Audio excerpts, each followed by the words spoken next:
Congratulations. How does it feel now that you're showing it to audiences? Real? Real, yeah. Weird, it's weird. Can you breathe now, Phil? No. Do you feel like you're still holding your breath a little bit? Yeah. Amazing. So did you have any idea when the film was released that there was going to be a TV series coming?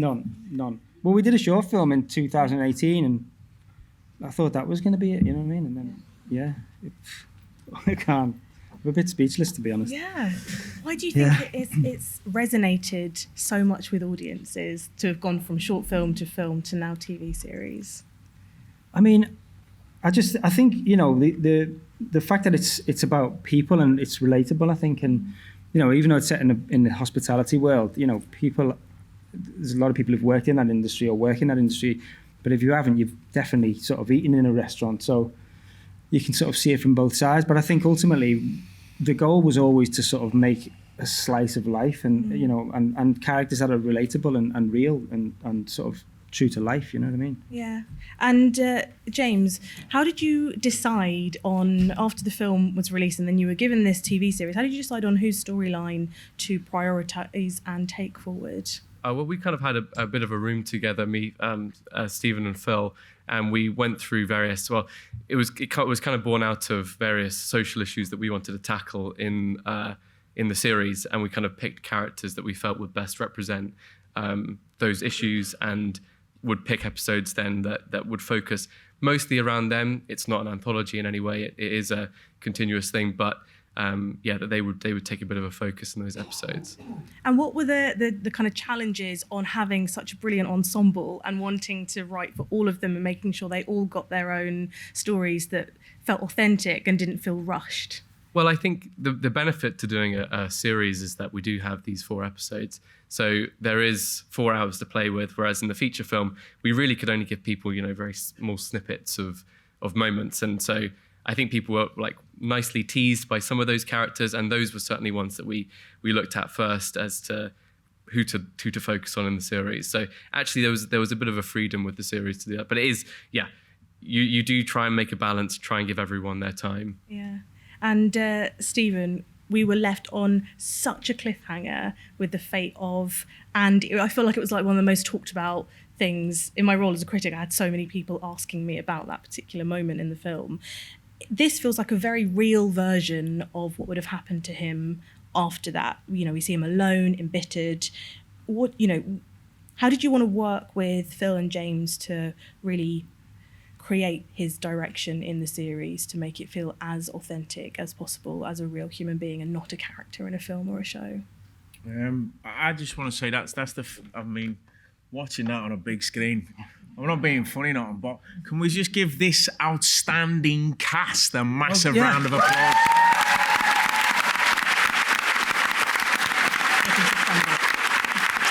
Stand up, stand up. Where's all our cast?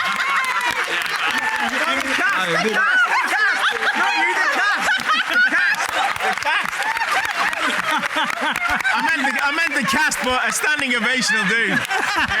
I meant the cast. Yeah. That was brilliant. I love that. When Stephen Graham tells you to stand up, you stand up. I meant the cast.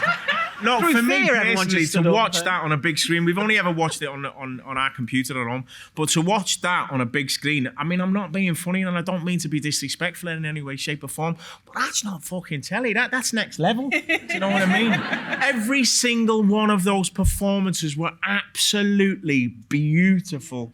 You were mind-blowing, you were amazing, you were next level, every single one of them. And that was our intention. Yeah. Our intention was always to create a platform for everybody to be able to show their skills. And that's where it comes down to the brilliant directing, do you know what I mean, of Phil, to be able to allow every single person, because there's not, I think it was Stanislavski that said there's no small roles, only small actors. And in the context of that, I thought what we've achieved there is absolutely beautiful. And you rightly said at that very beginning, you know, your opening question with James, yet you want to find out more about every single person, and hopefully, if the BBC give us a second series, You will find out. That was a great pun, that one. You will find out a lot more about the other characters, but there is a pathway of each character, and we get to see and observe their life.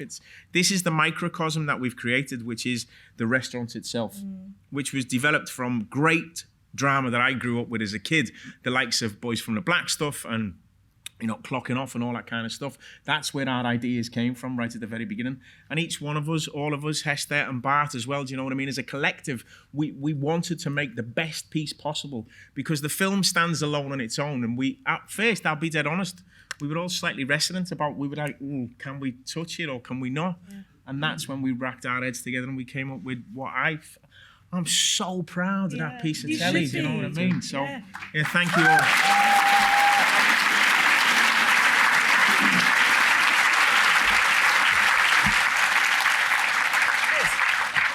And Vinette and Hannah, you are returning to your roles as well. And once you thought that you had finished with them and put them to bed, what did this series give you the opportunity to do? Were you able to bring your own ideas to these characters? Vinette, we'll start with you and then Hannah. Yeah, very much so. It's been a really collaborative process right from the beginning. Stephen and James and I spoke about Carly and where we wanted to take her. And I told them my backstory that I created for the film, which they've extrapolated into the series. So you came up with that individual for the kind of alone, or did you workshop it? Yeah, just the stuff that the work that you do as an actor, right? And you build your character, and you don't necessarily tell anyone else about it, but you turn up with a full history and story. Obviously, not thinking that it's gonna be needed, but obviously, very luckily for us, it was. But all the cast, I think, were allowed input in this process, because Phil has a very particular process of letting actors collaborate and bring their ideas, and it's very open to that, and evolved as we were working. We had the space to do that on the floor, so it's really lovely as an actor to be given that, because it's not often that you get that input and involvement and trust. Yeah. Hannah, what about you? I think on a personal level, for me, for Emily, it was just nice because from the film, I had such a lovely reaction from that very small moment that Emily had in the back kitchen with Jamie from many, many people that watched it. It was very touching, the amount of people that would come up to me and say just that moment on a standalone moment itself really touched my heart and really stayed with me for a long time. So to be able to take that essence, that tiny little essence that people saw in the film and be able to run free with that with Emily was, it was joyful.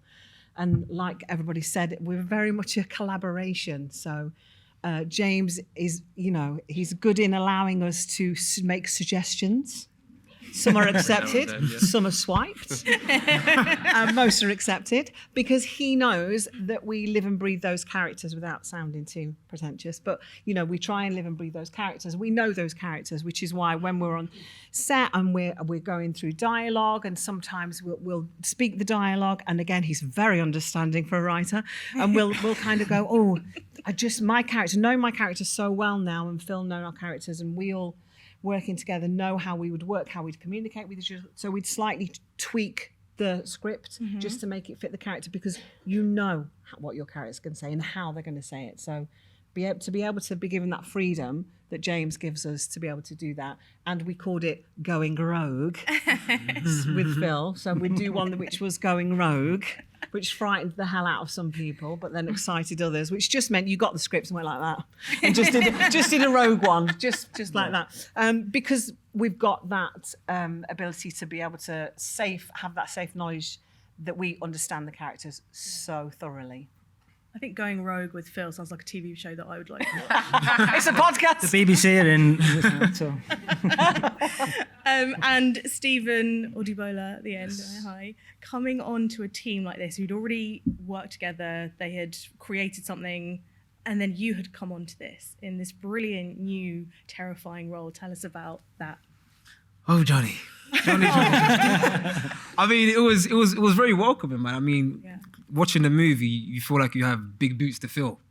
But Phil, the team, the cast, everybody made me feel welcome.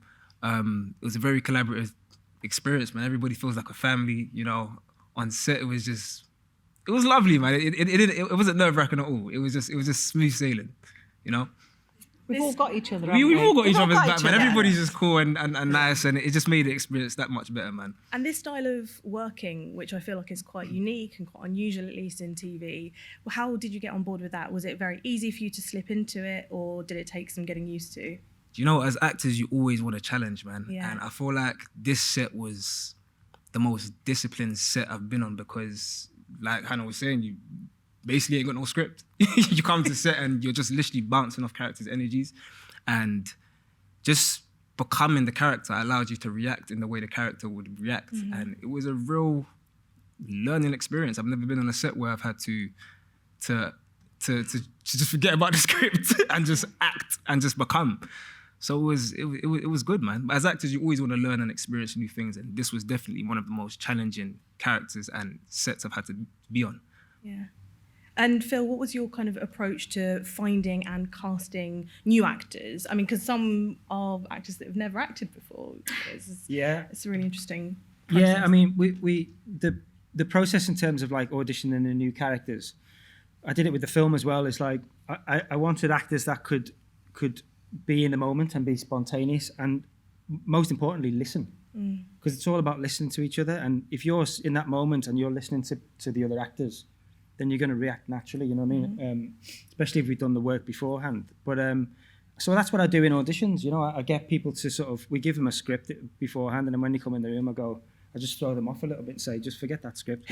We're just going to have a play, and that's what it is. It's playing, you know what I mean? And it's adapting and trying to, you know, not every actor can do that really, because you know, every actor has a different process, and it's my job to sort of figure that out and make and work with that process as well, you know. And so, you know, some actors can't be in that moment. Like when we were doing auditions, I had Robbie O'Neill, who's a good mate of mine. He was in the film, and he was sort of there as the actor, like reading the other lines to the actors. And I'd brief him every time a different actor come in, and I'd say, right, at this minute, I want you to just scream in their face, or I want you to do something spontaneous. Real, do you know what I mean? Yeah. And some actors would be like, whoa, sorry, can we just do that again? I wasn't expecting that. And I'd be like, no, that was it. Like, you know what I mean? So yeah, it's important for me to find people that I can work with, and you know, my job should be done in the prep really, and the talking to the actors and talking about character, and then when we get on set, it's like, you know, I give one word sort of, motivation or whatever you want to call it, and it's like we work together as a team, and it's collaboration. But yeah, I also wanted to, you know, we as a collective, the producers and everyone, we wanted to bring on new people and nurture new talent, not only in front of the camera but behind the camera. So we did an open casting as well for people who are not necessarily actors. They didn't have to be actors, but people who'd worked in hospitality. Right. And we found the character Kit. Missy, they were amazing. Who's you know, today. and that First job. where is she?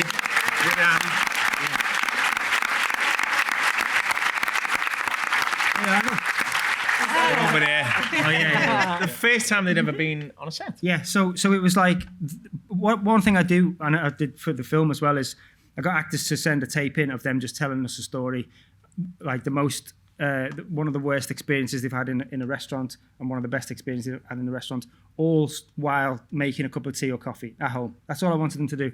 And you'll be surprised how many actors would have rehearsed this story, and they'd be sat at a table, light would be perfect, you'd have a kettle on the table with not plugged in, and an empty cup with an empty kettle, and they'd be telling this story, and it'd be all, you know, oh, the restaurant, yeah.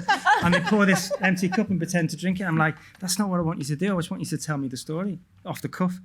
And so we did that with these non-actors as well, and Missy just blew us, they just blew us away, and sort of, we got them in to meet us, and the character that we'd written was sort of just a broad character. It wasn't, you know, there was no sort of gender attached to it, or no specifics. And Missy blew us away, and Missy is non-binary, and so when we brought them in, it was like they had all the experience and all the knowledge of their own. Yeah, and we were just like, they'd experienced in their situation. We said we want to make the character non-binary, and they started crying in front of me, and I burst out crying, and it was just like, but you know, we needed to educate honest on that representation. We all needed educating in that respect as well. Do you know what I mean? And I think just to link that up, I think possibly as well, to be completely honest, the ethos and the philosophy behind the three of our companies as producers and as execs, we wanted to create opportunities and give people a chance who may not normally have those chances or those opportunities. And that's where Rebecca was fantastic. Don't get me wrong, there was a couple of moments where it was like, well, we can put a name in there. Yeah. And we said we don't want to put a name in there because we want to create names. Because if I'm really honest, it's a very difficult situation for us to turn around and go, this is who we want to cast, unless we have the backing and the support of somebody like Rebecca, who was firmly on our side, 1,001,001%. And she came to bat with us and for us. But it's a difficult process to get a whole... If you look at it, there's many faces that you haven't seen before. Do you know what I mean? And there's also many opportunities. Exciting. Yeah, So of course. exciting. There's many opportunities that have been created which would not have normally been created because, again, as a collective, the three of our companies stood firm and said, this is what we believe in. Let's, wait and see. Give people a chance. Give people a chance and wait until you see what they can do, because we've seen it. So we want you to be able to see it, and that was what we tried to do. Yeah. And I'm so proud of what we have. I'm so proud of it. It's an absolute joy. Yeah, I mean, James, we have just touched upon like the microcosms of the importance of representation, and Rebecca talked about some of the social issues that you tackle in the series. What did you really want to kind of dig deeper into? Because we do see the good, the bad, and the ugly in this. Yeah, absolutely. No spoilers, James. Gosh, I'm going to be You careful. want me to get ready to slap him? Yeah. Right. I'll try my best. No, I think probably for me, one of the episodes that I was most keen on, having worked in front of house before, was to do one that had a bit of a front of house slant and that we would deal with. I personally have an invisible disability, which is rheumatoid arthritis, had since I was 6, and that affected me when I worked in hospitality. So I wanted to do an episode in that vein of that felt very personal for me. When we did the feature film, that was for Phil, that was really personal, and so that really attracted me for this season to delve into that character and kind of explore what that's like to work. And we used a different disability to my one, but that for me was really an important part of the show. And then it was about finding those other ones that we also felt like we had connections to within our team. Yeah, that feels... I can't wait. And for also that what's episode. going on in the world, in the country. Reflection of society as well. That was what we wanted to do. Yeah. We from the very beginning, I think we felt like we were in a privileged position to, and I think, Bart and Hester will completely agree. We felt we had an obligation and an opportunity to kind of, without sounding anal in any way, shape, or form. Sorry, I shouldn't have said that. Without sounding pretentious, I meant to say it's the same thing. We have an opportunity to put a mirror up to society. Do you know what I mean? And go have a look what's going on behind closed doors. Do you know what I mean? And like Rebecca said right at the very beginning, there's a face you have for your line of work in certain aspects, and then there's a face of the sadness or whatever, the happiness or whatever's going on. It's a voice, isn't it? We're able to give a voice to things that aren't comfortable in some aspects. That's really interesting. And especially, Vinette, we're kind of seeing Carly, we see her having to kind of put on this front in front of her team. And then we also do get to see her when that slips and behind the scenes. So for Beautifully. you, really beautiful, very moving. So for you, in terms of the research and the things that you had to do to get inside the head of a top chef, did that involve kind of talking to them about their lives out of the kitchen as much as inside the kitchen? I spoke to a few chefs, and they were really candid and honest about the responsibilities and the pressures, which was really helpful. And I don't know whether that, was because it was good to talk to someone who wasn't involved in, the people that they were responsible for. Yeah. But I spoke to like a wide spectrum of different people. So, what proved the most useful for you, do you think? The personal stuff, actually. I mean, it was really useful. I shadowed some chefs and spoke to other chefs, so it was all useful because I have not worked in hospitality. But yeah, to understand the pressures and the responsibility, I think it was really useful to talk to them about that. It's a very lonely position to be in, I think. People's livelihoods are on the line. We see Johnny's character with 2 children, the effects, and having the knowledge that if you're not successful at what you do, those people suffer. I think that's an immense pressure and responsibility. And the restaurant is really kind of Carly's world. So where do you see her personality reflected in that design? Because she would have kind of chosen these surroundings in part, at least. Was that kind of helpful for you? Because we don't initially at least see her in her... She doesn't feel comfortable at home necessarily, but it feels like the kitchen is and the restaurant is her I mean, safe haven. the window into her home life, it hopefully shows you why she is like throws herself so forcibly into the kitchen life. There is something she is not dealing with, and there's something she is avoiding. And I think that sort of obsession or singularity of purpose, it is common to that. It might be in a different industry, but like if everything, it's one of the themes of the show is addiction, and Carly's addiction is work, and she's trying to model herself in opposition to Andy, her mentor. She loves, but she wants to be she doesn't want to be that angry kind of volatile chef. But is she any different, really? It just comes out in a different way, I think. Yeah. And Hannah, because Emily kind of is someone who's worked in both kitchens under Andy and then Carly. How do you think that she evolves from one to the other? Do you think she's able to be more herself? Emily's just very loyal. She's a very loyal person, and she just wants to make everybody happy, sometimes to her own detriment, I feel. And she keeps that communication, as you've obviously seen with Andy. So she kind of is, as you can clearly see, trying to be a mediator between those two worlds that have now parted, and these two characters that have now parted company. And she's trying to facilitate maybe mending this really awful situation that happened.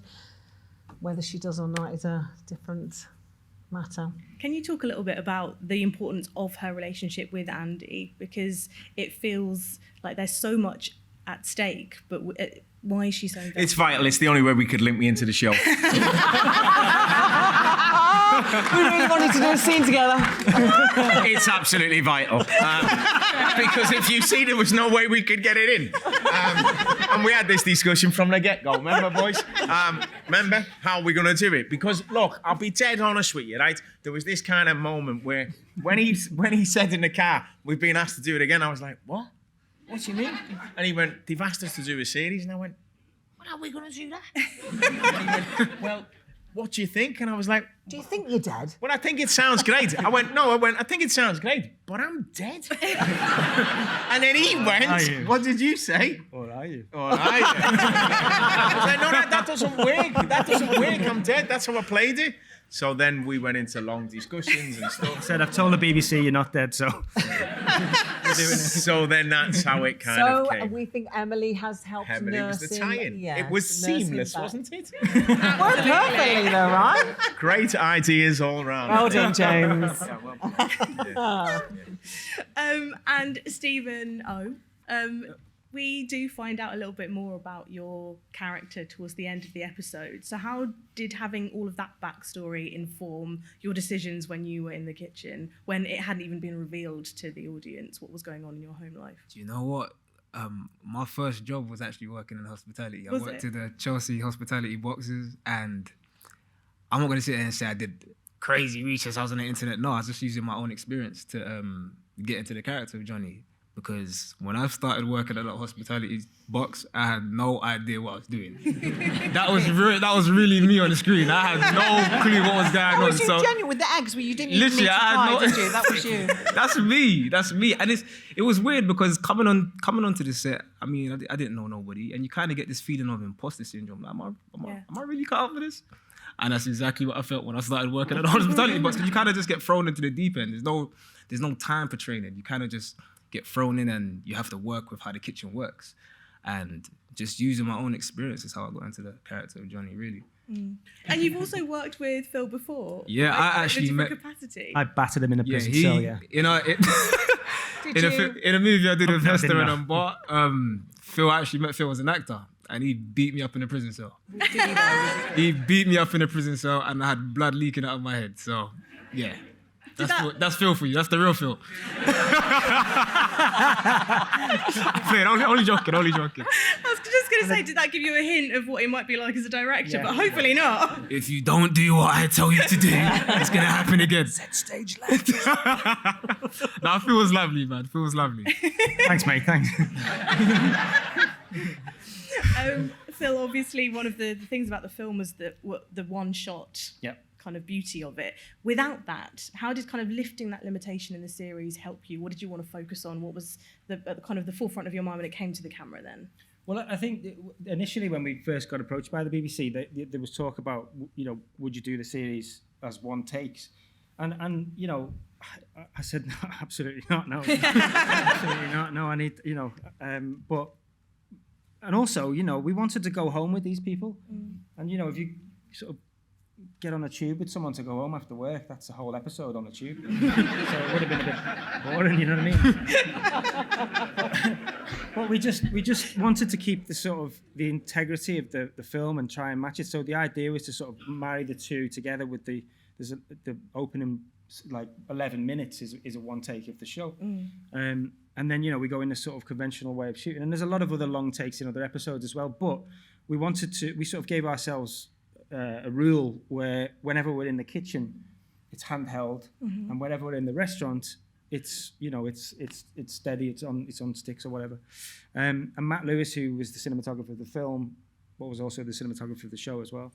And it was just really important to sort of, and there was a lot of talks at the beginning that we wanted to sort of keep it the same. We want to make it look like like 4 films, and not like no disrespect, but not a TV show. Do you know what I mean? We wanted it to look like a film and have that sort of feel to it as well, like 4 independent films. And I just want to say as well, I directed the first 2 episodes, but we got a wonderful director, Munia Akil, who's here today as well. Shout out to you. And she directed episodes 3 and 4, and it was so important for me to whoever came on board to do the other episodes. Normally when you do TV, you'll do your episodes, and while you're filming, the other block director's prepping, and then you don't really get to chat. But it was so important to all of us to have Munia there from day one of the prep, so that she was involved in the casting, she was involved in the the decision making of, like, because I wanted it to be almost seamless into the episodes. Not almost seamless. We saw one of Munia's film, Costa Brava, Lebanon, and we just all fell in love with the film, and then we all fell in love with her. She's just brought, so like, she's part of the family. Do you know what I mean? Again, and that was a collective, all 3, and I think, look, this was the first time as a collective we've ever gone into television and produced in a sense. You know what I mean? So we didn't really have much of an idea what we were doing at first, and we did. No, we didn't really have much of an idea of what we were doing at first. We were fast learners. But throughout that time, I think you will appreciate that what's on the screen shows, how much effort and love and hard work we put into it. But again, Munia, Hannah found that film through someone else, through a recommendation. Hannah watched it and went, "Oh my God, you need to watch this." And then literally 2 days later, all of us had watched it and we went, "Yep." And then she'd organised, and then I think it was you and Esther first, wasn't it? Bang, there goes a FaceTime, whatever it was, or Zoom, whatever you call it. And that was it, do you know what I mean? And it just worked from there. MySpace. Do you know what I mean? I'm not very technical. Still not opened an email. I can do a WhatsApp though, just about, you know what I mean? So. Before I go over to the audience, James, I just wanted to ask about the kind of, there is like definitely this kind of toxicity that comes through in the way that chefs explode at their staff, and we see it kind of multiple times throughout this. But what were the traits that you wanted Carly to try and avoid, having seen it end so badly with Andy?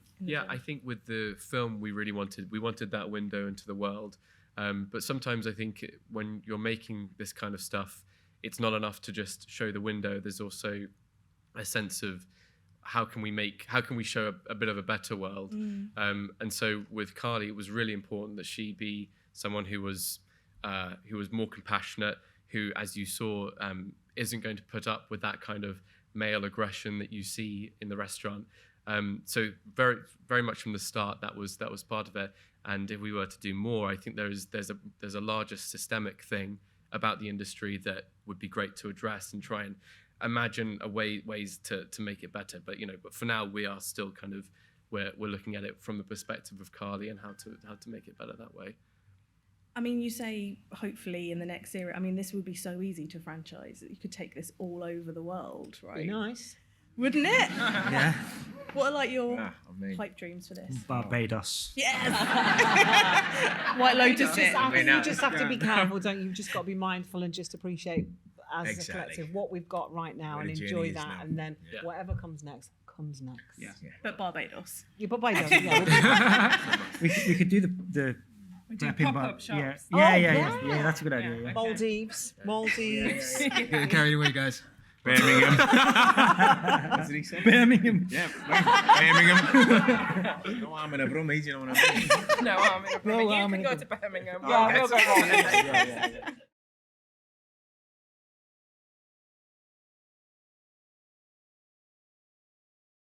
You don't want to eat it. You would never. For days. No. We spend the first couple of days whenever they bring stuff in and we go, ooh. The duck. Oh, do you remember the duck? But then when it stayed there for the next 2 weeks, we were like, oh. Basically, right, there was. Can't even look at it anymore. We built the set, so it's not a real kitchen. We built it in the studio in Manchester, and basically, none of it worked. None of the fridges were on. None of the cooks. It was all special effects in there. But after the first week, we came in on the Monday the following week, and I remember going in there with Ellis Barry, our chef consultant, me, and Matt Lewis, the cinematographer. We walked into the kitchen, and this wall of stench just hit us. Someone had left a whole box of mackerel in the fridge, which was not on, and it'd been off all weekend. Honestly, and it stayed on the set. It's real PTSD Flames right did now. come and the gas did go. Yeah, we had a little bit of. Yeah. Saying all that, They though, didn't do it. No, they saying didn't all do it. that, Yeah, we they did. do. We did have a fabulous home ec team that would create the team. So it looked like we were obviously producing the food, but we had a home ec team at the back that were phenomenal at creating the food that then put in front of us and looked like we'd done it. They were an incredible team, weren't they? Oh, unbelievable. But some of it obviously was edible, but then there was some that wasn't edible. Yeah. You don't want to risk it. Yeah, I found that out quite quickly. Cream is swiping shaving out of my foam, hand.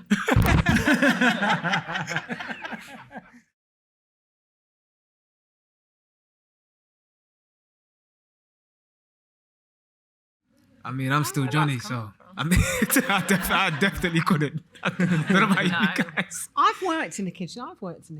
Yeah, I was a commie chef. So she kept telling us as well. Sorry, Isn't that Stephen. right, Grace? Can we just? What do you cook in the house, love? What? Pan of Scouse. Not chicken Kiev's, Grace, right? Scouse and not with lobster, no. Yeah. I think I would cope, but I wouldn't cope with the speed of it. I would cope with trying to do the basics, but that would be it. Yeah, I don't think I'd cope with the intensity of it. No. No chance. No, that's all. No chance. No. You have been, so you'll be all right. You left after a day at TGI Fridays. Coming out now. You only made one shit. I didn't leave. I was sacked because I wouldn't clean up sick in my section. No, not in my section. It was in someone else's section, and I refused. Would you have done it if it was in your section? Yeah, though? of course I would have. That's my section. You took me right back. I'm having a trauma. You took me back to 22. It wasn't my fault. Yeah. James, could you work in a kitchen? I was just front of house, so ignore me. Yeah. Ah. I wouldn't know. No. He's You were a sommelier, was you? He's calm. You're a sommelier. I served coffees at Waitrose. That's it. Oh. That's But it. obviously, I used to work in the kitchens, yeah. Proper. So I could be the head chef if we had a pop-up and have all these behind me. wow. That'd be good, wouldn't it? Don't put him in front of house. No.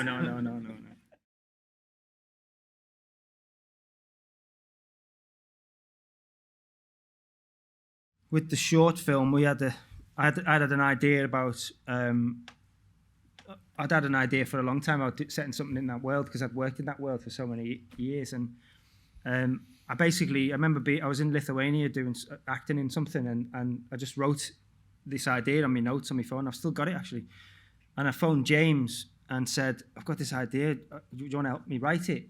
And so we went away writing, and we got Stephen. I basically pitched it to Stephen, and then Bart, who produced the film, we we were mates for years as actors, and Bart has been producing films for years. And I just said to him, I was like, look, I want to make this short. I need some money. And then Bart went away and found the money, tiny bit of money. We went and filmed it over the weekend. And then off the back of that, that was almost like a proof of concept, really. So when we came to sort of writing the film, but the intention was never to write a feature. No, it was never. To be really honest with you, the big, and then you can carry this on. The major thing behind the short film was he didn't have an agent, and he said as a director. As a director, he didn't have an agent, and he said, look, I want to do this properly. I want to try and get an agent and stuff. And it was like, all right. And the concept of that idea was brilliant. The short was absolutely fantastic. So we said we'd do it. Bart managed to raise the money, which wasn't a lot, and we shot it over the weekend. Yeah. And then I showed it to my agent, and Jane just went, "This is fantastic." I went, "Can you show it around the office, see if anyone's interested, and try and get him an agent?" And within 2 days, he had an agent. Yes, it was mad. So that was our main objective with that short film, and then it came about. Yeah, and then it was we took it to festivals and all that, and it did well. It went to the BFIs and stuff, and then me and James were toying with the idea of doing it and turning it into a feature, and Bart got some funding for development, so we developed the script into a feature. And then again, Bart went off and just found the money from various different investors. So it was all privately invested. There was no backing from anyone really. We went and did it ourselves. And the idea was not to, it was to make a feature, but we never had any intentions of it, we didn't know whether it would get out there, you know what I mean? It was just... We never envisioned that. Look, it was just what it was it was getting a group of people together. I remember pitching you on the phone, saying, do you fancy it? And you were like, oh, that sounds exciting, but oh God, I don't know. And I was like, come on, it'll be a laugh. And then you were like, oh, okay, I'm in. Do you know what I mean? And then it was like, right, so we put this little team together, we put a little footy team together, and we went out there and we did it. And look, I don't think any of us expected the success of what it did. I don't think, we never thought we'd be sat there at the BAFTAs. See the light of course. Day, so. Especially little tiny British independent films like that. I certainly never thought I'd be nominated with Leonardo DiCaprio and Will Smith and all them. I didn't expect that, and that was not the reason why we made it. No. We made it because we could, because Bart and they went off and raised the money and got it together, and we went, right, let's do this to give opportunities as an experience, and again to create opportunities. And that's where Hannah got an opportunity. Do you know what I mean? That's where we kind of created other opportunities for great actors and try and shine a light on them. And Stephen as well, little Stephen, who's magnificent in it. Steve McMillan, Stevens. So it was kind of that, do you know what I mean? And then obviously it was successful in its own right, but then we never ever, did we for a second imagine BBC were going to phone you and say, let's make it into a series? No. No. I don't know if that's ever happened before. I think that might be slightly unique. I'm sure it is. Don't know. It's had its own lifespan. It's like had infancy, teenage, and now we're in adulthood. That's what it feels, right? Yeah.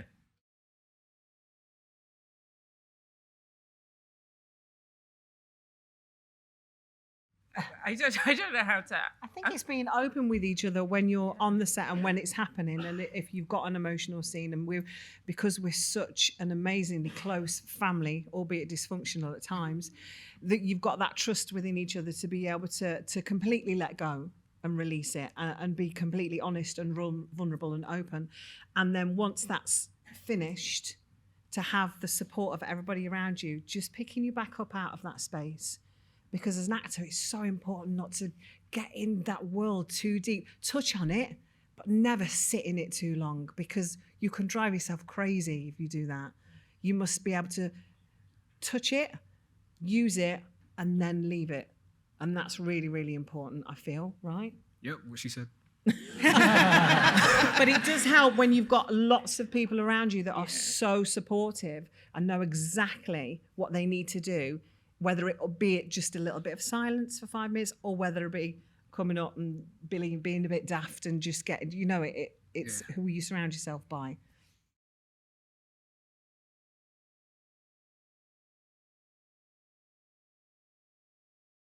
No, we didn't look at that at all, and it was kind of, it was the same thing, and I think it's been touched upon. It kind of became its own. It was its own entity again, and I think there was one point where we did say, "Has it ever happened before?" And it was like, "Oh yeah, this is England, did it?" And again, I think what was beautiful about that is it kind of took on its own life again. Do you know what I mean? It became this other thing apart from just the film. And I hope that we will achieve that same kind of thing. Do you know what I mean? And this will become a series within its own right. Do you know what I mean? I think that was... Yeah, it's very much character-driven, like This Is England in that essence. Yeah. It's very much character-driven, and within the film of This England, you fell in love with the characters. With Boiling Point, you fall in love with the characters, and you might see them for seconds or you might see them for a moment. But the success that's now going to come from the series is that we want to explore and go on this journey with all these different characters, and we're allowed to do that and be able to breathe a little more. Yeah. And be able to... And when I got approached by the BBC and, you know, they said, would you be interested in turning this into a series?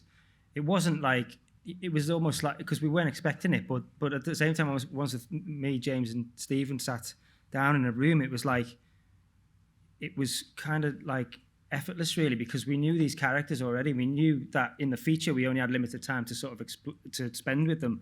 And so, you know, being able to sort of, you know, go outside of work with them and dive into these characters a bit more, and new characters as well. It wasn't like, I won't say it was easy, because it wasn't easy, but it was very... seamless, you know what I mean? And like I said, you know, and like Phil said earlier on, and James said completely, we wanted to maintain the integrity of the series, do you know what I mean? And keep that, and let that be a standalone kind of preface to what this is. But then in the same respect, that, like I said before, that beautiful drama that I grew up on and that I always wanted to, the stuff that made me want to be an actor was stuff that was about real people living real lives, do you know what I mean? That I could identify with, because I could hear my own accent. And I just want to say, I know he's even more Scouse than me, but Sean was phenomenal. Sean was absolutely phenomenal.